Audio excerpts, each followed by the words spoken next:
4. And good evening, Star Wars fans. Coming to you live, Holotheatre, this Wednesday, May something. I don't know what today's date is.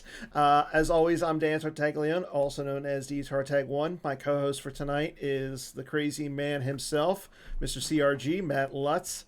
And Hello. joining us tonight is, if you're not familiar with this guy, well, I don't know who you guys are because he's always involved with the PC. Mr. Scott Lingrell himself. How you doing, Scott? I am wonderful. Thanks for having me, Dan. It's nice to be here again with you and Matt. So I gotta ask, what are you drinking? Because it looks like it's Iced an tea? iced tea. Okay. Yeah, Gotta keep this show family friendly, you know? yeah.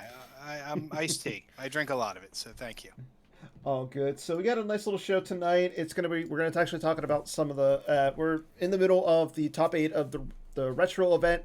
So you know what? I figure we'll have Scott on to talk about some of the old stuff that we've had experience over the years with Star Wars CCG. We'll talk about some of his favorite decks, some of the innovative decks that we've seen over the years, and we'll talk some more about that retro event. So, but let's start off with Scott. So, Scott, you've been around the PC and Star Wars for a long time. How long Yeah. have you been a player again? So I started back New Hope, and I opened my first cards I really opened were a box of Dagobah. So not Wow. right in the beginning, but a little bit into it. Learned all the cheese right away. So wait, you started at A New Hope, but you Yeah. cracked your first box was Dagobah? Yeah, we played with some friends' head cards, so we used their cards. Okay, so And then we basically got the money together, John Lawley and I, and split a box of Dagobah. We did a booster draft. So the idea was we opened all the packs, and then we did a snake draft for the rare. So um, I, I got the first pick, and I picked IG-88 because he was awesome, and yeah. everyone thought he was broken. And then he got the Executor and Yoda for the next two picks. So looking Uh, back, I really lost out, but that's okay. I mean, as you're a mind what you have learned fan, so I'm assuming that you got a Yoda eventually. Eventually, yeah. I think the biggest thing though is when we looked at the spoiler list Scry put out and we saw an armor 5, ability 5 character because we didn't know it was armor. We thought it was ability at the time. That could assassinate people. And we were like, "Oh my gosh, this is the best character ever." Mm-hmm. Not really understanding the game, you know? And that's fair. What about you, Matt? So what was your first go around with Star Wars? Did you start early like Scott, or were you like a late person? I consider myself a late person. The earliest memories I have of Star Wars is I came to it from Magic. I was always confused as why the heck you had to have two decks. Like I was struggling enough to make 60 card Magic decks. Why did I have to have two of these to put together all at the same time? I remember reading in Scry something of like the Battle of Hoth, Mm-hmm. kind of some theme stuff. I don't remember. That might have been right around when Dagobah came out, Okay. because I think I remember seeing Executor in there, in that article. I don't remember where or how I got my first, pack or whatever. I remember the only real card I remember having was Boshek, Bad. way back in the day. I think I played against my brother a little bit, Mm-hmm. but like I've never bought sealed product at any point in time. Oh wow. Yeah, and so I played for very little. The cards that I did have don't exist Mm. anymore. I don't know what happened to them. Wow. Perhaps my mother checked stuff when I was away at college or something. That's fair. But then I kind of came back to I kind of refound the game 2017-ish when a guy I went to college with posted something on Facebook that he had Mm. some cards and such. And I think Rogue One came out recently. I realized like, oh, hey, I played that 20 years ago or whatever, a little bit. I wonder where these are. And so he gave me a whole bunch of stuff, was some big Yeah. Palace stuff, a mostly complete set of Jabba's Palace, found the PC from Google, and down the rabbit hole I went. And sadly, I just joined things right after Minnesota Worlds. Yeah. And so, the first kind of videos and such that I watched and interaction with PC was forums. and then watching the finals of Johnny Chu versus Phil Lawson in that I think it was TTO versus Profit. Yeah, that was a Yeah. fun one. So no sealed product for me, no nothing. I've said this elsewhere on Slack. I wish I meet all you guys 15 or 20 years ago. And yeah, that's fair. I mean, I'm kind of like the old person as well, kind of like with Scott. I want to say it was like somewhere around Christmas. I remember seeing the old Star Wars. It was a card commercial, and it was for the 2-player set. So I got one of those for Christmas one year. I opened it, never opened the pack because I figured, oh, this is going to be collectible. I should save this. Lo and behold, down the line, I went to a card show with my dad, and we ended up getting like packs of Hoth. And literally, the first card that I pulled was Rogue One. There you go. So, and every Christmas, I mean, I got so much Cloud City growing up as a kid. It was ridiculous. Cloud City and Jabba's Palace, like I had so much of that. But yeah, I was I was a lucky kid. Like anytime for Christmas or birthday, oh, here's a box. Right. So, I tell you a Cloud City tidbit. So in Marlton, New Jersey, South Jersey, there was a game store that had a God box of Cloud City. And what it was is we opened up, I remember Gogolin, a few of other players, we bought some packs, and it was like all rares. The entire pack. Accidentally. So like we bought every pack in the box because I think there was like, I don't know if it was all rares or if it was like all the uncommons had rares in them. So there were like, I think 3 to 4 rares in every pack accidentally. So we bought them every pack from that box, and it was pretty neat. yeah, I was gonna say, too bad that was like a Coruscant or a Theed Palace box. Yeah. But I'll never forget when I learned how to. Michael Barr taught us with Death Star 2, they could figure out which pack to get in the box and where it could lead to the good rares. And how that was kind of a warning how in Magic, because if you knew what an uncut sheet was, you could figure out where in the box where the packs were, and then you could it's like a map to get to the good rares. And that's why you always recommended don't buy an open box of cards online. yeah, Right. yeah. As a Magic player, I've experienced that numerous times myself. But hey, what it is, it's no better than those Pokemon players who go into stores and with the scale and they're like, "Oh, this is heavier because of the foiling and stuff." Oh wow! You didn't know about that, Scott? No. Yeah, like, that's one of the things. That's why like Target right now is taking all the cards and stuff off of the shelves because people are doing that. They're actually going into the stores with scales, weighing Pokemon because you can actually figure out what the better cards are just because of the weight. Wait. Huh. Yeah, And I know Did not. that's crazy. Okay, I didn't know that. Thank so you. good thing Star Wars never had that issue. It's out of print now. Yeah, exactly. I mean, it's out of print, and boxes themselves are going for astronomical rates. So, Right. No, So- you're not going to see me buying a closed box or sealed box anytime soon. So you want one? I got a special edition sealed box. I've got a full set of it. It's fine, thanks. Hey, you know what? I'll sell it to the PC. I'll give you guys a good price. Yeah, there you go. Thanks. But let's talk about some other stuff. Let's talk about decks because again, we're right in the middle of the top 8 of the retro event. So, Scott, what are like some of the decks that over the years that you've seen that were like innovated or different? Because I know like earlier today we saw Bastion win with his Set Your Course for Alderaan deck that revolved around Brangus Glee. Brangus, yeah. Right. I remember, so growing up in our area, we had TJ Holman. And Okay. I remember seeing him. He was the first person that I saw in Cloud City using Fall of a Legend. And I was like, there's no weather vanes in the deck. Why would you use that? And that's when I started to realize that, a random used interrupt could be good if you could track the card. Right. So, even going back to those days, it would be mains decks, but with the key interrupt here or there that you could recycle because late game is when it would come into play. I'll never forget we had that 2000 event where it was the new stuff came out that basically Devonians, they were used Devorians. to Jedi test with Sabik, and it was the same cards that were available in year 2000, but it was a special event that we ran, and the players got smarter and started doing things that the players back in 2000 didn't think of. Yeah, and like And I was gonna say, like that actually came into play. Like today earlier, we saw Miguel Turkin 84 use an on the edge to get himself of a battle that would have just been detrimental to like everything he was doing. Now I know he scooped a little bit afterwards to Bastion, but something like that keeps a player in the game.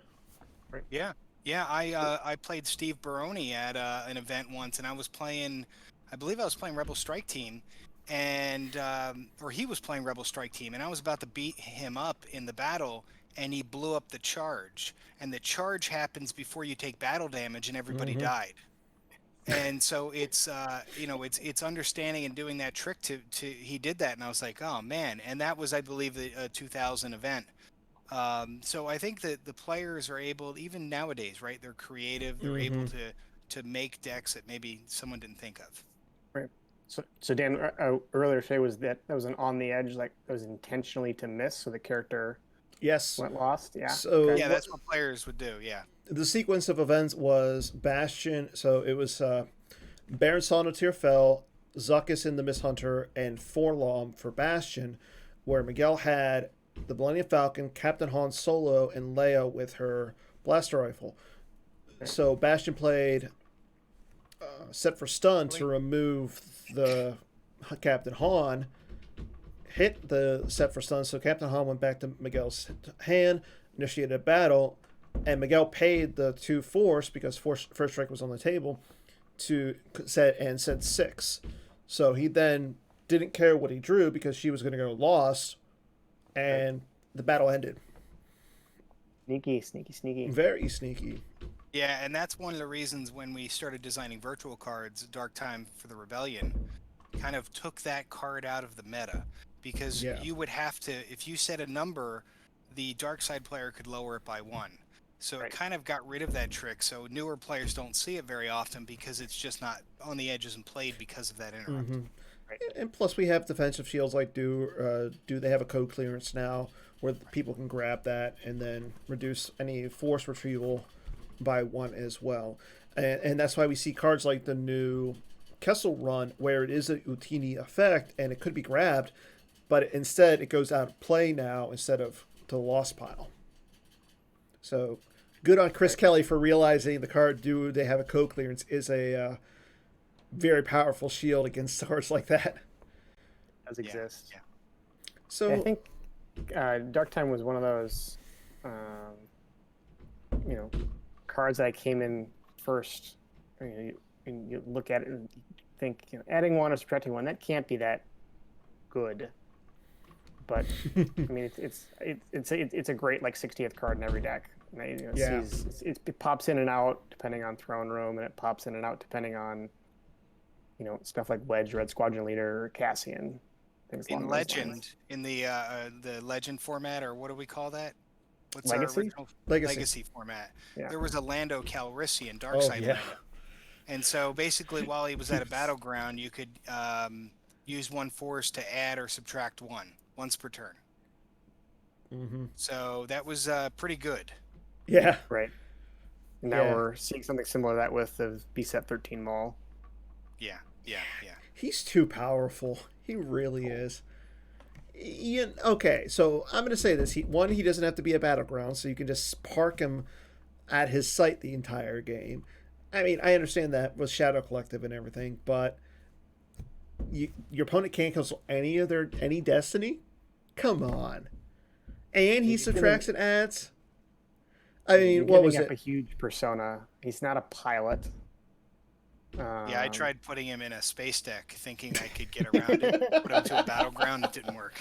Well, I understand that, but what I'm saying is, like, I want to say it was against Joe Olson we saw in the NPC where he had Mirax, Wedge, and Theron Net, and you're thinking, oh, I can use Theron Net to cancel my opponent's weapon draw. No, good sir. There's a card called Maul. Right. Well, that's the thing when you're designing something. I mean, think of Queen Amidala, right? Queen Amidala, when she first came out, Darkside Sniper, not playable anymore. On any Republic characters, you are beaten, not playable anymore. All of them are defense value +2. So, I mean, over the years, right, there's always going to be cards that kind of change the way you play the game, and you go, well, geez, that's interesting, or that's too much or not enough. And it's the balance, unfortunately. And that's a good point. Right. So, I mean, I remember in the Legacy there was a few decks like that. Excuse me. One of them being Slavers. That was a very powerful deck. The Castle Spice deck also very powerful. Had to be errated a few times. Yep. Yeah, I think anytime you talk about the legacy stuff, one of the problems we ran into is that you'd have a card that would affect something on the other side of the table, but you'd have 10 or 12 of those cards that all affected other cards, right?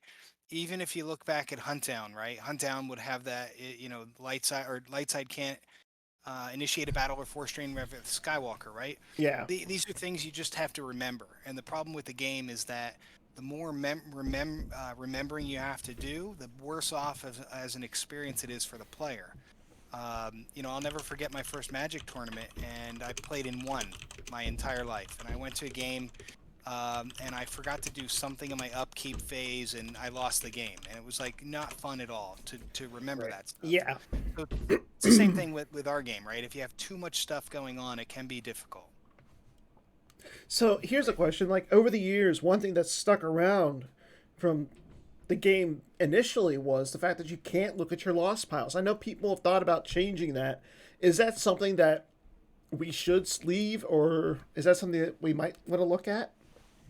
I mean, I think that's why Keep Your Eyes Open was stopped. No, that was because of the two smugglers reacting away, right? I don't know. What do you think, Matt?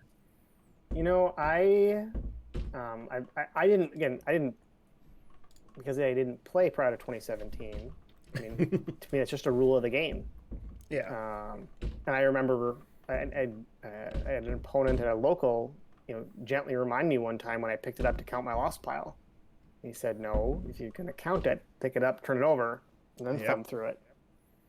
So I don't know. I had a discussion the other day with the advocates. I brought up the rules of Wars TCG, right? The Decipher game that came out years later. And I said, listen, I wonder if there is a friendly way to streamline some of the rules. And then we started thinking about it. It's like in their game, you could move as much as you wanted to. If you had enough force, you could move one force for every site you wanted to move. And you realize that at the end of the day, the game wasn't made for that stuff. And, while they rebuilt it from the ground up, yes, that would be great. But it's tough, right? This game has a lot of parts and a lot of moving things that you can't just get rid of them. Yeah, I agree. So, you know what? Let's talk about one of those old legacy decks. I know Scott wanted to bring about this deck that we saw, what was it, like 5-6 years ago? It wasn't as popular as Spice or Slavers, but it was still kind of popular.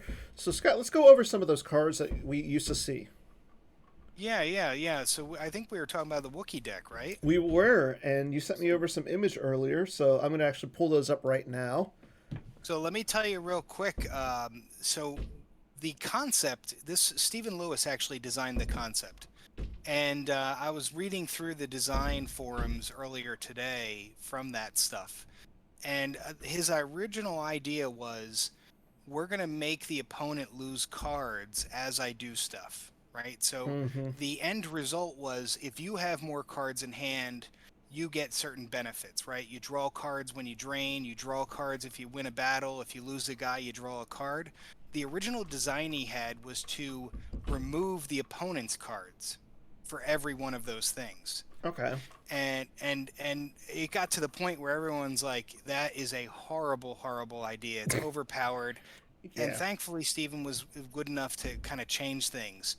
And, it was a fun deck to play, and I think, people would enjoy it again today.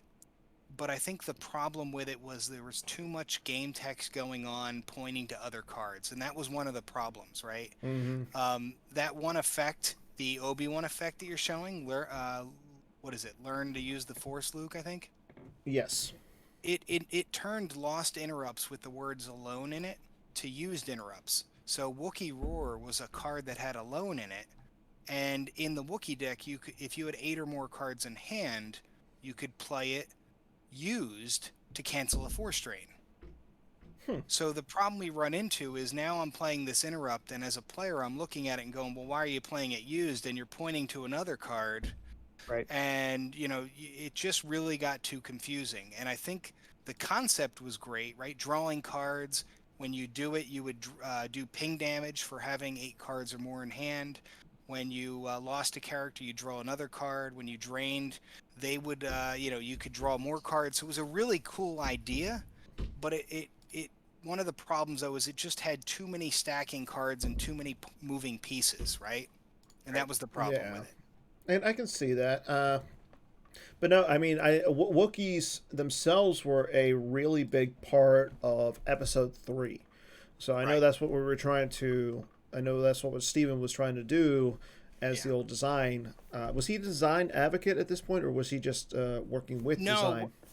yeah, what we did is we would assign someone the design of that set. So someone would design the set, and then we kind of alternate who would take over the sets. And I remember that was set 16 at the time, and he had that set. Where I remember Michael Barr had set 15, I believe. Yeah. Who was our design advocate back then? At the time, Was it was it? Chuck Sonnenberg. Chuck. Because I remember we went through a few. It was Chuck, Mike Tomaszewski, then Matt Carulli, and Yeah, now some guy. yeah, and some guy. And it's interesting though. And that's one of the things that I was telling you about. I'm going to start doing a podcast about like designing and what's good and what's bad, and it's just an opinion. But some of the stuff like the Wookiee stuff highlights that there's some really good parts in there, but we were getting ahead of ourselves or allowing too much stuff going on that really led to issues. Yeah, missions. Yeah, missions were. I mean, listen, Admiral orders were designed by, Decipher, right? So that was the idea originally. We had generals' orders, and we're like, well, what if we make missions instead?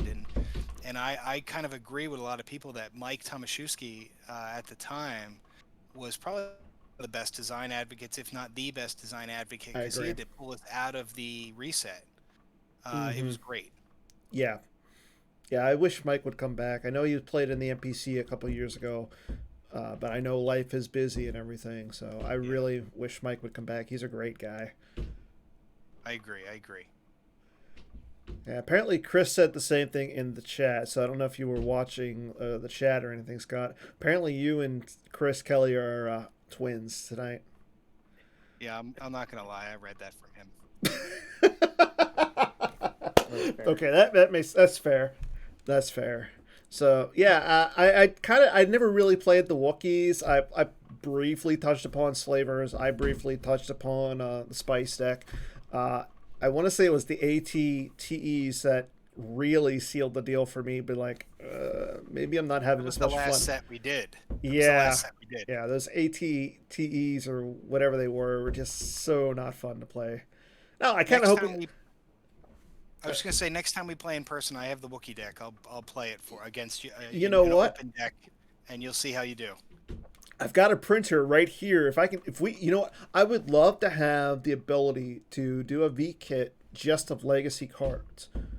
I mean, I know that we're past that as a game, but I would love to bring out some of those old stuff just to reminisce. Because I mean, first of all, some of the images we had were amazing. Yeah. Like the cosplayer for Galen, Juno Eclipse, I believe it was. Those cosplayers were just freaking awesome. I wish we would have like those characters again. Yeah. Well, now we. Looking at the Gemp list right now. I don't see. I see Slavers, I think, and I think I saw communing for legacy stuff that's in there. So no Wookiees, not yet. No Wookiees. I have a 3,200 count box with V-Kit images of all the old cards, so maybe I'll bring some of them around. Awesome. Yeah, you know what? I want to do like I've seen people frame uncut sheets. I've seen people frame cards, get some of those cool images. Like I know Justin, he's got Justin Desai, he's got the white border Galen, the Emperor, or not the Emperor, Vader's. Yeah, he's got the foil one. That's cool. It's really sweet. That's really cool. Yeah, it's nice to have those. Yeah. But Hey guys, I got to cut out here for a second. okay. Yep. Oh, I was going to say, while Matt is about to cut off for a second, let's go talk about some of the current stuff that's going on with the MP, with the PC and everything. Right now, we are in the top 8 of the retro event. We have 5 players currently left. COTVG against Hayes. They will be playing tomorrow. Hayes is up by 26. Also, we have Justin Desai, Bastion, and Joe Olsen all advancing into the top 4. Okay. So it's looking like a really, again, Hayes is up by 26. So if Hayes advances, I mean, either way, it's going to be a really solid top 4. I forget who COTVG is. I know it was Power Gangster. That's what COTVG. Well, I know that's what it means, but I'm talking like the actual players got.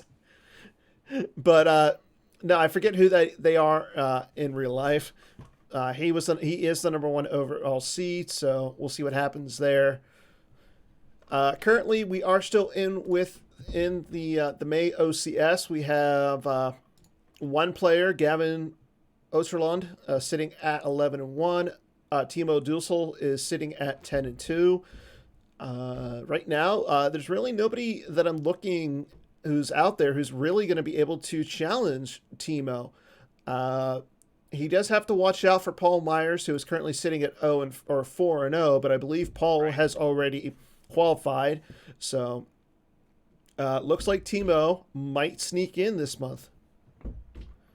Well, it's not sneaking in. I mean, 10-2 isn't bad. No, 10-2 is pretty solid. Yeah. But no, I'm just saying, like. So, and then on top of that, we are still running the NPC Constellation Tournament. Right now, I believe Winston, Mike Turner have all advanced. Yep. Forget who. I know Rambos and Rambos beat me. So he beat Justin Carulli, and okay. I want to say Apollyon also won. So I want to say that's our top 4. Nice. So. And next week, we're going to have as well. So it's going to be myself, Chris Kelly, and Kendall Hallman. Kendall's going to come on and talk about his Jawa format or next month, because next June is the Sandcrawler Summer. So this June, right? This June. Starting June, we have Sandcrawler Summer coming up. So nice. Already ready for that. And also earlier today, Casey, good guy, Spidey Guy 0, posted on the forums to get some interest for Nationals. So if we go back to live events, looks like Nationals going to be in Denver on July 17th. So we're trying to get a head count essentially to see who'd all be interested in having a live event. That should be awesome. Yeah. I can't wait to get more information on that. And I know people are clamoring to get back and playing. I agree. I mean, it's been long enough. I mean, we've missed at least 2, 3. Yeah, 2 of everything, it seems. Yeah, 3 real in-person events, plus the European guys, but us Americans really don't count them. Oh, stop. I'm teasing. Yeah, I know I was talking to Tomas, and he was talking about hopefully getting things back in order, and it'll be nice when everybody's doing that. I know. I agree. People are just waiting for it. So yeah, I mean, with the vaccines and everything, and with everybody still wearing masks, we'll see what happens. But yeah. I think we're going to talk about that a little bit more in Swing and a Miss. So I think it's time to go into that. Absolutely. So we'll start with our first question as we continue to wait for Matt. So our first question: the Retro event will be an annual event. I think we should, as we get back to playing, I'm gonna go with a hit. I think we'll do different retro events, but I absolutely think doing an online one is a great idea to help break up everything else going on. So I'm gonna say a hit. I don't think it's gonna be. I like the format, and I like that it kind of breaks up the OCS because again, with the OCS, it does feel like it goes on for a little while. I like at least this year there has been a. I for one have felt a little exhausted by just the all the online stuff that has been going on. I mean, we've had the MPC, we've had the MPC, we've had the OCS already, we had the retro event. Now we're back into the OCS. I mean, there's a lot. Now, I'm not saying this is a bad thing, but there's a lot going on. Plus, we've had, I mean, last year we had Worlds, we've had the Texas Mini Worlds. We had so much in the last year. Now, again, I'm not saying this is a bad thing, but I do like the idea of something different. Like, I would love to go back all the way to Premiere. Just Premiere. That's like I'm talking. That's a horrible thing. Oh, It might be, but you know what? Why not? Like, I think it would be great to go up to Tatooine, but get rid of pod racing. well, no. You got to keep pod racing. It's horrible. I broke decks with it. It's no fun to play against. It's absolutely atrocious. Okay.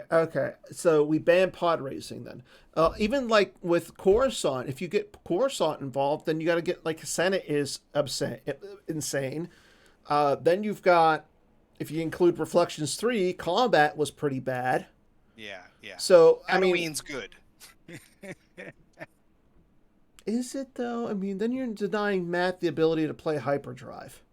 I know. It's, listen, every format's going to have its problem, right? Premiere, yeah. apparently people would just play Sense Alter, Neighborins, Gift of the Mentor, all that stuff, right? I don't. Bring it. Come on. Yeah. Come on. I mean, okay, so I would say it like this. So Premiere to Reflections 2 isn't bad. Like, I mean, I know you're introducing a few extra cards. You got the combat card or the combo cards. You've got Thrawn, Cornhorn. You got stuff like that. Yeah. Outside of that, I mean, why not do like Premiere to Dagobah or Premiere to New Hope? Now, the only reason I'm saying this is just to mix it up a little bit. Because, I mean, you don't want to do just Premiere to Death Star 2 every year because, one, you give people ample amount of time to prepare. So, I mean, do you, and this might sound bad, but do you really want to see the same top 4 next year? No, I like the idea though, of like a Bespin and Beyond, or an option that has 6 virtual cards. I mean, you can really do a lot of different things, right? That's an interesting idea because I remember, like, I want to say the first set of virtual cards, the first ones were like maybe 3 for each side. It was like Luke and Vader, Blaster Rack, and Saitor Calfas, and then you had the fusion generators.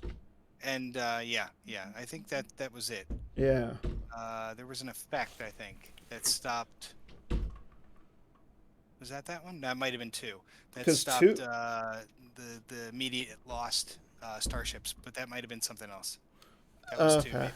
So apparently, I'm sorry. It's an option. Yeah, that is an option. Apparently, Matt is out for the rest of the show. There's a warning currently going on in his area.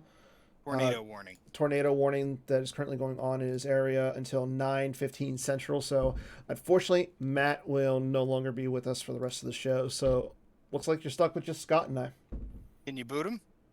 Do I really want? No, we'll leave him up here. Okay. Okay, on to question number 2 real quick. Bastion is the most innovative deck builder in Star Wars CCG history. Again, this one was brought up because of the Brangus Glee deck that he played today. I'm gonna say miss. Maybe I'm biased, but I feel that. I mean, listen, he's top 5 easily. But I think there were better. Not better, but I think there were more innovative deck builders. So I agree with you on that.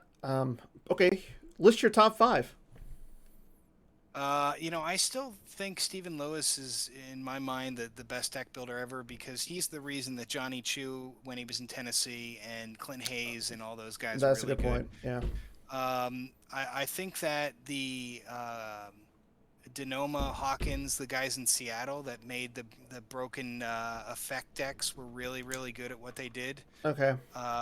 You got some of the Canadian, and I don't remember everybody's name, right? You got, I look at players today, and I look at, you kind of caught me off guard here, but That's I why. think you So definitely throw him to in be there. fair, I I'm look going to at say Tom this. Hayes.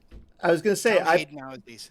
I was Go going on. to say, yeah, Tom Hayes up there, but I did post these questions in the Slack chat earlier with the Yeah, no, rundown. I looked at him, but I'm just thinking now in the other people though. Well, I mean, Uh, and that's fair. Like I said, my like top five. yeah, I do agree. Stephen Luce is up there easily. I mean, there's a reason why he won the NPC as many times as he did. Uh, all those K Todd guys, like K Todd Senate, is clearly up there. So I would think like, and if you're gonna say that, I'd say like Mike Gem because I want to say like most of the K Todd Senate was his idea. No Yeah, offense, Justin and Steve, but you guys have yeah, said I that agree. Mike So, is probably one of the yeah, best players out there. Yeah, Tom Hayde, I agree. I'm actually going to say Reed Smith as well. Like how many? I mean, look at some of the decks he's played recently with the no flip Diplo with how do we get yep. into this mess? He was the architect back in the day when Musicians came out. He was one of those players that first built Musicians, first used IG88 with Scum. Uh, Let me Y- think. Yeah, so Bastion, I think obviously. I think actually, I was thinking about it more. I think Raphael Assayam was more creative as a Canadian because you look at the Rescue the Princess. I remember he had a deck that you just couldn't lose her because it was before the new Prisoner 2187 came out. Mm-hmm. So he was a really good player. A deck builder. You definitely have Gem. You've got Tom Hayde. You've got Stephen Lewis. You've got Reed. There's definitely we're very lucky, and obviously the West Coast people, Yeah. uh, they're not as good, right? No, well, East Coast biased, of well, I course. mean, I'm going to say that from my perspective, I was born on the East Coast, so yeah, I Yeah, agree with you on that. Like, Paul Myers will have some different people. I would agree well, in his mind. you know what? I'm going to say this. I've ragged on Paul enough recently. Oh no, he's fantastic. I'm just saying he would have a different. Oh, We when we had the Holotheatre with him, we kind of talked about it, and he was a fantastic deck builder as well, good player as well. So that's tough. It's yeah, tough when you look it at is. It everybody. is. Okay, moving on to our next question.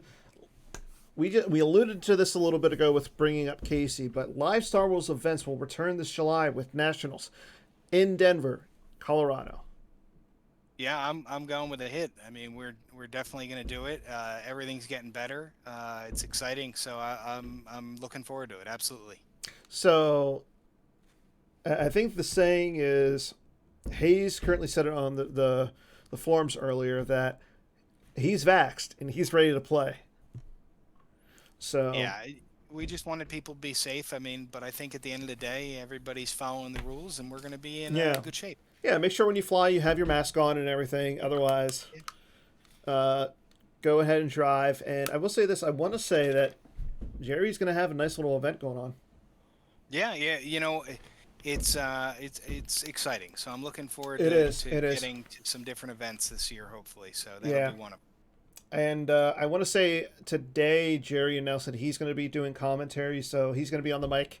I might be there as well on the mic, but we'll see about that. And then I think, but don't know anything else. But other than that, okay, we got one Yeah, I last. think Matt might be helping to run things, Caruli. So it'll be nice to see him out there as well. You know what's funny? Like I remember at the not the last Minnesota Worlds, Jerry, Matt, and I were all on the mic, and we all shared a room together. Nice. So Maybe you can that share was it fun. again. No, we're We'll gonna have a need room we need for it. 3 beds then. Hey, you can cuddle. No, I still well.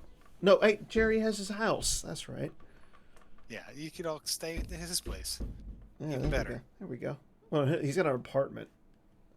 Okay, one last question. Set 15 will be finished in time for nationals. I'm gonna say this is May 9th. I'm gonna say for a hit. Um, whether it's 10 cards or 20 cards or whatever, I think there's something's gonna come out to help. This will be a good first meta post everything else, right? Post So I post think there'll COVID. be some cards. Yeah, there'll be some cards that'll come out. Well, I know something will Chris come out. Kelly's in the chat and he's silent, so that might not be a good thing. So Now, he'll get something out. I hopefully, but I will say this again: Chris Kelly's looking like he's going to be on next week, and I will say this: Matt was supposed to announce what decks we were going to play, so I'm going to get a hold of Matt really quick. He probably can't talk to you because there's a tornado warning. Okay, well, Chris, you're going to have to announce in the chat deck then what dark side you want to play. So we'll bring that up in a second. But two last things before we announce that. First one is our May deck building challenge. Come on, people. We've had no one submit this. I know that people have said that they've been trying it. Yeah, they have. But you know what? I'm gonna reduce this. We have what? Today's the 19th, so we have 12 days left. 12 days, yeah. 12 days. I'll reduce it down to 3. If you can win with just 3 of the decks, you will complete this challenge. You don't have to tell me which deck. You have to tell me which decks you use with the screenshot and everything, but just win with 3. Like, say if you don't want to win with ISB, well, you can win with Watch Your Step. There's good in him a map. I mean, that right there makes it a lot easier. Just win with 3.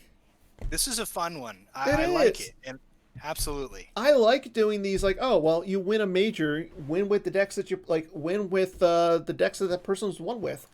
So just win with 3. Come on, it's not hard. Well, Magic the Gathering used to put out the championship winning decks and release them, right? Yeah. So you could win just like him. So you guys can win just like Joe Olsen. But instead of winning a trophy, you win packs of cards. That's okay. I'm going to be putting together. I'll take it. Well, why don't you enter, Scott? I would love to. Absolutely. I've got 11 days. Let's go 12 days. I'll do my best. There. Boom. I just posted it. So you have 12 days. Win with 3. Get out there and do it. Please. Please. I like it when people complete these. You make Joe sad if you don't do this. And a sad Joe is not a fun Joe. No. At least I don't know about that. Okay, Scott. We got 2 last things, 2 final things to go over tonight. First one is your lore challenge. Yeah. You've been on a few times. Never good at these. Let's see. You've been on as the guest once before so far with as the guest for the lore challenge. So, actually, no. Hold on. I think I screwed up. That's okay. Yeah, I screwed up. You've been on here. Yeah, you've been either the host or the co-host 3 times. This is your 3rd time. Yes. Okay, so again, I'm going to post the card. I'll read it off. Well, actually, do you want the set or do you want the type? I don't need either. Ooh, I like this. Because, I mean, actually, you technically did win 1. But that was the one where all the advocates won. So Yeah, that was cheating. It was cheating. You I guys wasn't had very Chris helpful Kelly. there. Yeah, you had Chris Kelly. Now. Yeah. Okay. Your lore challenge is Scout Walker pilots are trained to set up a deadly heavy fire zone. This tactic can be disrupted by enemy weapons fire. So this feels like it's the dark side interrupt that adds to the weapon destiny.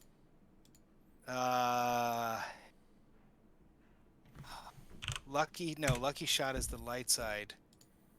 Oh man. You get to know the set or you get to know the type? Well, it's definitely an interrupt. Are you sure and about that? Give me the card type then. Effect. Oh man. Okay, say the lore again then. Say the lure one more time. Scout Walker pilots are trained to set up a deadly. Crossfire. Correct. Yeah, I realized the Scout Walkers and it was in effect had to be Yeah. Crossfire. Nice. You got it. I was thinking of the other one, the interrupt that added 4 to Heavy fire zone. Yeah, yeah. Yeah. That threw me off. Okay. Nice. So Scott, you have completed this. And you know what's interesting about Endor cards is that a lot of them were miscut. If you Yeah. ever look, and I remember seeing a Crossfire that was miscut really well. I wish I could find it, but I just love some of those miscut cards from Endor. And Crossfire was always one of my favorite cards. Well, it's funny because what I was going to do was I was going to try and trick you and be like, I was going to hope you were going to do the set, and I'd be like, Reflections 3. Oh, because it's got a foil. No, because it's got a defensive shield. It's the lure transferred over. I didn't realize that. Yeah. That's right. Well, you know what's interesting is there's one defensive shield that Decipher put out that is also an effect that has a different name spelling.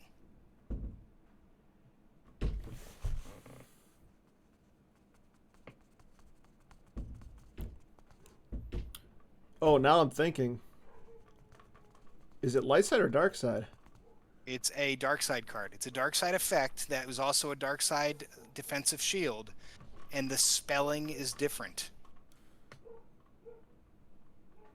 According to Chris Kelly, he says it's "Come here, you big coward." It is. How? It has an exclamation point on the, I believe, the effect version. Huh. I never knew that. And the Reflections 3 one, I believe, has no exclamation point.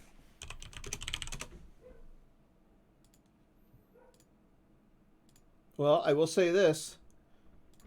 We got to update the Scomp link then because it doesn't show that. No, which one's Come Here, You Big Coward? What effect was that? What set was that? Special edition. Yeah, see, it has an exclamation point. Oh, I'm looking at somewhere else. That's why. Yeah, so that has the exclamation point, but the defensive shield does not. Huh. Interesting. I don't know why I know that. Because we're all big nerds. Yes. Okay, everyone. So this is going to be the moment you all have waited for. So Chris Kelly and I, again, next week, for those who watched my 12-hour stream, we both came together and did a little special something called Win Chris Kelly's Design. So what this is if you as Chris Kelly would say it, if you remember the old Win Ben Stein money, it's kind of like a play off that. So Chris and I will play a full match of Star Wars CCG. He is going to be picking the dark side. I'm going to be picking the light side. We both have to play the same deck. So say, for instance, if I pick Hitco, I have to play Hitco, and he has to play Hitco. The winner, if I beat Chris, I get to give out to anyone I want, a V-card light design. So it could go to Scott. It could go to Chris Kelly. It could stick with me, but I probably won't do that. Or it could even go to somebody crazy like Bastion. But if Chris wins, one, I have to come. He's going to come onto the show, and I have to publicly say that Chris Kelly is a better player than me. And two, he gets a foil card of anything he wants. I have to make him a special foil card that I hopefully, if Casey and Scott say I can, will show on air. So real quick, have you ever heard of No Such Thing as Luck format? No. Decipher did it back in '99, I think. The idea is you bring 2 decks, you play the opponent with your decks, and then you play him while he uses your decks. Oh, So I play my light deck, and then you play my light deck. So the trick is, do you play a deck that's very combo oriented, hoping you get the combos, so when he uses the deck against you, he can't get all the pieces together. So that's one way to look at it. The other option is, do you use a solid deck that both of you can play and just hope you outplay him. Oh, well, I can do that against Chris. What There has you he go. won? What has he won lately? So, Chris is going to announce in the chat what dark side we both have to play. It can be any objective, any format, any kind of card. So, Chris, what dark side platform? Wow, okay. Apparently we have to play dark side bluffs. The throne room. No. The Exegol throne room? Come on. Boo. Okay. So we can't start map. It has to be the Exegol throne room. Interesting. Well, Chris, you know what? This is kind of fitting. Because from the light side standpoint, we're going to fight over the Senate. Ooh. We're both going to be playing light side Senate. So we both have 1 week to construct our decks. I don't care who you talk to. I'll get my team together and help me create a deck that will beat you. And we'll go from there. So on next week's show, it won't be the same format it is tonight. It will probably be a little bit longer of a show. I don't know how long it's going to be. Of course I have a team. You're Chris Kelly. You have the advocates. Who am I stuck with?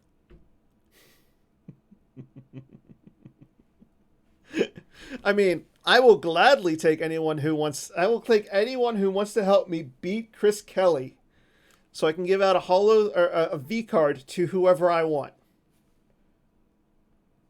So maybe I should get Scott to help me build a deck. God. I should stay impartial because I don't want you beating him too bad, Dan. Yeah, you do. Because you know what? I'm going to say it right now. The winner of the V card, if I win this V card, is going to go to the guest of the year. Nice. That's And a cool thing to have. here's the thing. Chris Kelly cannot win the guest of the year this year. Because he's a jerk. No, I'm joking. He can win it. Can't So, win twice? You can win twice. Okay. I would prefer it to be different every year, but you can win twice. So, no, not to 2020. Plus, it's really boring. You're the design advocate. You get to design whatever the heck you want. No, it's going to be for next year's 2021. If I beat Chris next week, the winner of the design card, the V card, will go to the 2021 guest of the year, whoever that is. Love it. So, and Nice. on the V card, I wanted specifically to say, name guest of Holotheatre guest of the year 2021. I don't care Perfect. how Love it. design and graphics does They it. can do it. So They can do it. that is what's going to occur. So next week we're going to have Kendall Hallman on to talk about the Jawa format, the Sandcrawler Summer, and Chris Kelly versus myself in a win Chris Kelly's design. You got Show this, off. Dan. Well, apparently I'm playing Lightside Senate versus some Exegol throne room deck. Piece of cake. Piece of cake. You say this. You know what? I'm going to say this. It's a lot better than me playing Darkside Combat. That was awful. Much more enjoyable. Absolutely. Mine, which you have learned versus Darkside Combat. That was so boring. I can only imagine. Like it was bad. So at least this time we should have a little bit more of an interactive game. So stand by, everybody, because right after this show, in the next 5 minutes or so, Justin Zasai is going to have an exhibition premiere of Star 2 retro event game. I'm going to be doing the calling on that. I want to say he's going to be playing both games during the match. So we'll have that here on the next 5 minutes. So until then, I want to thank Matt for coming on as the temporary co-host, and Scott as the guest host. So I will see everybody next week. And until then, have a good week, and take care, everyone. Thanks, Dan. Have a great one. You too, Scott. Bye.